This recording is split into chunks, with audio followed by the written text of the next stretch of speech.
નમસ્કાર વિદ્યાર્થી મિત્રો, હું તમારા સૌનું સપ્તઋષિ સંકુલમાં હાર્દિક સ્વાગત કરું છું. આજે આપણે ધોરણ 7 વિષય ગુજરાતીમાં સુભાષિતો જે આપણે આગળના પીરિયડમાં જોઈ ગયા એનું સ્વાધ્યાય બાકી છે તે આગળ જોઈશું. તો દરેક વિદ્યાર્થી મિત્ર પોતાની પુસ્તક, નોટ અને પેન્સિલ અથવા બોલપેન લઈને બેસજો. હું અહીંયાથી જે કરાવું તમે પુસ્તકમાં ટીક કરવાનું હોય તો એમાં કરજો અને જે નોટમાં લખવાનું એ નોટમાં લખતા જાજો. તો આપણે ભાષા સજ્જતા જોઈ ગયેલા, ક્રિયા વિશેષણ, ક્રિયાપદ કેવી રીતે કોને કહેવાય એ જોયું. હવે આગળ અભ્યાસ જોઈએ.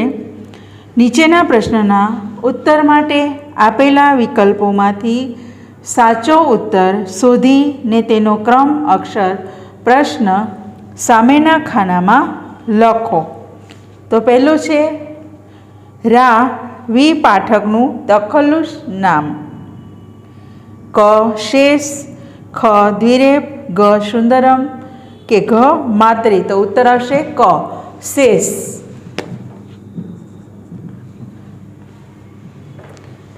બીજું જોઈએ.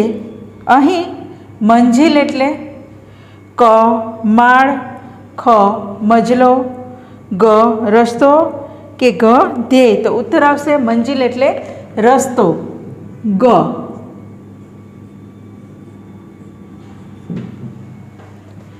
ત્રીજું જોઈએ. ધૂપ બધે પ્રસન્નતાનો અર્થ. અ કીર્તિ ફેલાવી, ખ સુગંધ ફેલાવી, ગ ધૂપ બધી જગ્યાએ પ્રસરવો કે ઘ ધુમાડો ફેલાવો. તો ધૂપ બધે પ્રસરંતનો અર્થ આવશે ધૂપ બધી જ જગ્યાએ પ્રસરવો એટલે ગ. તો એમાં જ ચોથું જોઈએ. ઈર્ષારૂપી આગને ખાલી જગ્યાથી પણ વધારે દાહક બતાવી છે. પહેલું આવશે ચિતા, ખ ક્રોધ, ગ ગુસ્સો કે ઘ ચિંતા. તો શું આવશે? ચિતા. ચિંતા નહીં, ક ચિતા.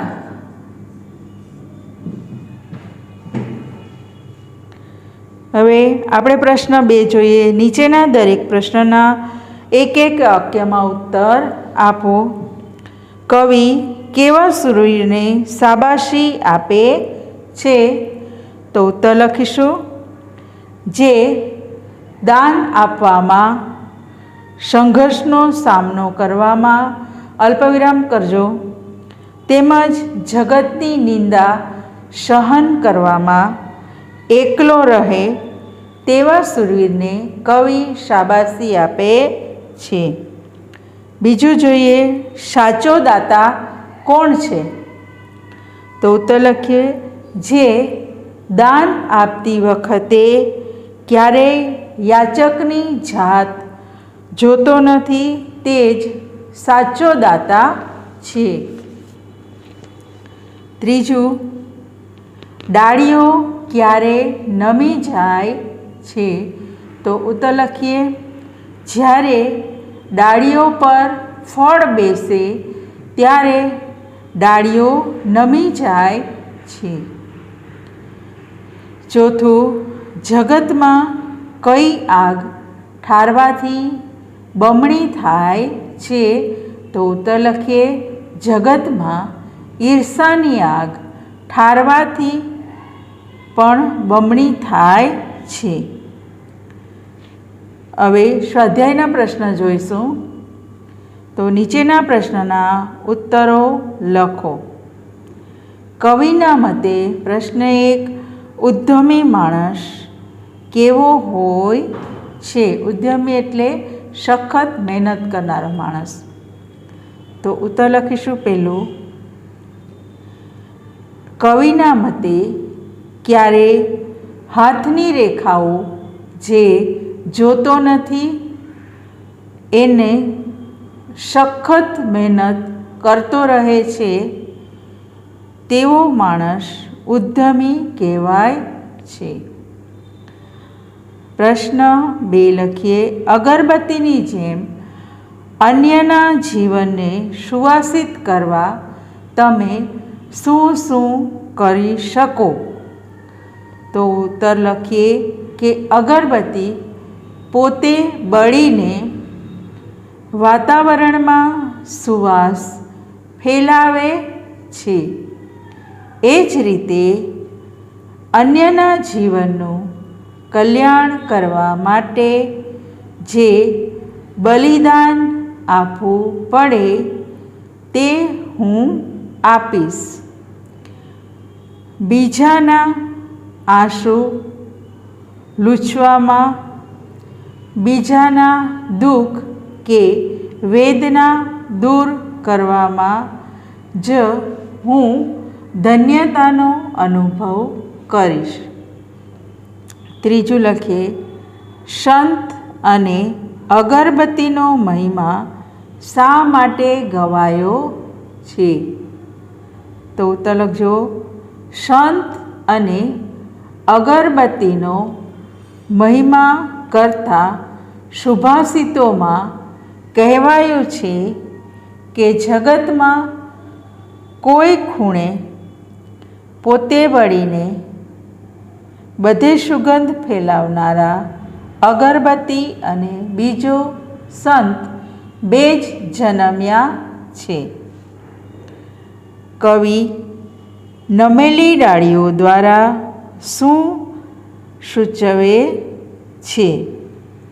તો લખીએ કવિ નમેલી ડાળીઓ દ્વારા જીવનમાં નમ્રતાનું મહત્ત્વ દર્શાવે છે. વૃક્ષો પર ફળ આવે છે ત્યારે ડાળીઓ નીચી નમે છે, તેમ માણસે ધન, સત્તા કે કીર્તિ મળતા નમ્ર બનવું જોઈએ. પાંચમું લખીએ શું ઈર્ષાની આગ ઠારી શકાય? કેવી રીતે? તો ઉત્તર લખીએ હા, ઈર્ષાની આગ ઠારી શકાય છે. ઈર્ષાની આગને ઠારવાનું એક અમોઘ શસ્ત્ર છે પ્રેમ. મહાપુરુષો ઈર્ષાને માણસનો મોટો શત્રુ ગણે છે. કહેવાય છે કે વેરથી વેર શમતું નથી. ઈર્ષા પણ વેરમાંથી જ જન્મે છે. ઈર્ષા એવી આગ છે, એને ઠારવાનો પ્રયત્ન કરીએ તેમ એ વધે છે. પ્રાણી માત્ર પ્રત્યે પ્રેમ રાખવાથી ઈર્ષાની ભાવના નાબૂદ થઈ જાય છે. હવે પ્રશ્ન 2 જોઈએ. નીચે આપેલા વિશિષ્ટ બોલીના શબ્દોના માન્ય ભાષારૂપો આપો. તો ઉદાહરણ છે જન્મ્યા, તો જન્મ્યા તો મેં અહીંયા લખેલું છે. બીજું છે જમ્યા, તો જમ્યા. પછી પ્રગટ્યા, તો પ્રગટ્યા. બોલિયા, તો બોલ્યા. અને રમ્યા, તો એનું આવશે રમ્યા. હવે પ્રશ્ન 3 સૂચવ્યા મુજબ લખો. પહેલો છે તમારા ઘરમાં કે મહોલ્લામાં બોલાતા લોકબોલીના 10 શબ્દો લખો. મેં અહીંયા લખેલા છે ભાણી, પછી કુણ, દિયોર, વેટી, પોણી, પસી, બાયણું, છેતર કે પેર.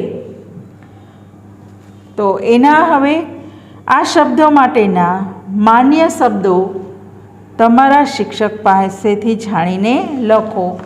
એ પણ મેં ઉત્તર અહીંયા લખેલો છે. ભાણીનું ભાણી, કુણનું કોણ, દિયોરનું દિયર, વીટી પાણી, પછી બારણું ખેતર, કહે અને પહેર.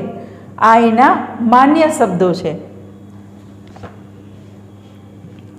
આ શબ્દોને શબ્દકોશના ક્રમમાં ગોઠવો. હું બોલું છું, તમે લખતા જાજો. અહીંયા છે જ. પહેલું આવશે કહેવું.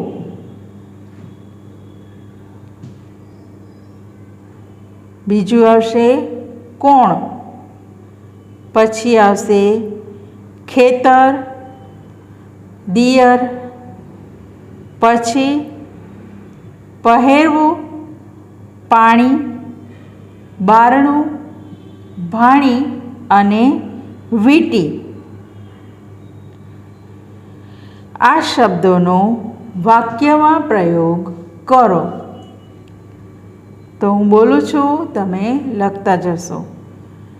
ભોણી, તને કોણે કીધું કે વેટી પહેર? પ્રશ્નાર્થ ચિહ્ન.